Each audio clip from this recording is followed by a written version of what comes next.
Hi everybody, Chris from BattleGoat Studios. And George from BattleGoat. A short video today to talk about some sort of smaller features. As we build Supreme Ruler 2030, we're looking back through many years of ideas and suggestions from the forum, and sometimes the things we add are pretty small changes. Like there's a change where you can now sort your save games by most recent, not just alphabetical. And those aren't always worth their own videos. So today we're going to talk about a few small things that we think help quality of life improvements for the game. The one I'm excited about that I'm happy to see is actually the ability to build new locations at sea. People who remember the early Supreme Rulers, you ended up with deposits of oil out in the oceans, and if there was already an Oceanic Complex built there, you could upgrade and tap into that resource to exploit it, but you could never expand it into new places.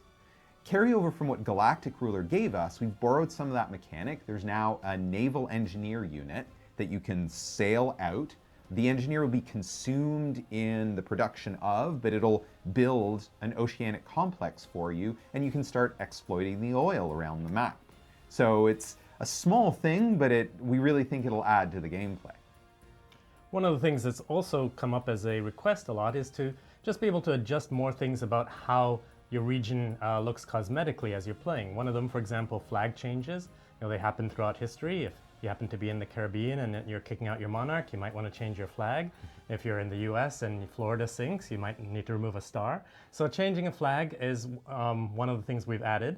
And it comes from the existing set of flags that are currently part of the game, which include also some fictional flags, but it also can be modded. So modders can also use that to add flags for their future whatever storylines, and players can change those.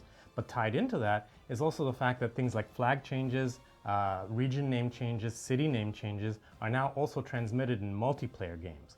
It seems like a small little thing, but while Chris was on off sick last week, we managed to sneak that one in, and it's now actually a feature that is there, and it sort of adds that little cool extra way of trolling in a multiplayer game.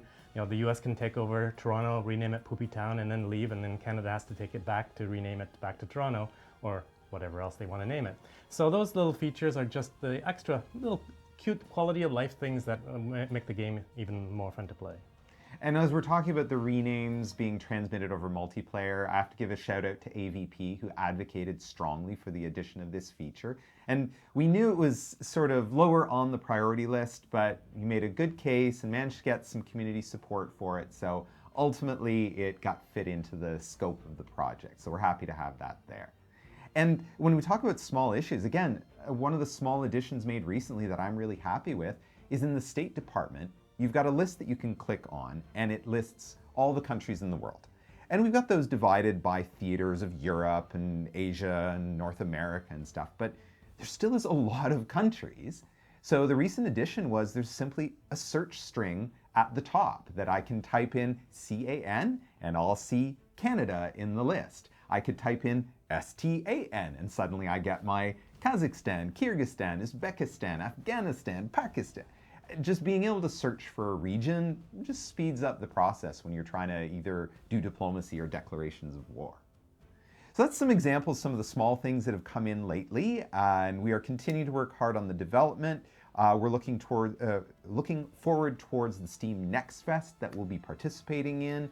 And if you've got questions about the game, we've got beta tester groups. And on our Discord channel, there is a section about Ask the Beta Testers. We've put no limits on what our beta testers can say about their experience. So if you are not in the beta and want to know how something works, drop a question for the beta testers. They tend to be able to just go test it and they'll leave feedback on it. And we'd love your feedback as well. You can leave it below on Discord, on any of the social medias or our forums. And we hope you'll keep watching these videos. Bye.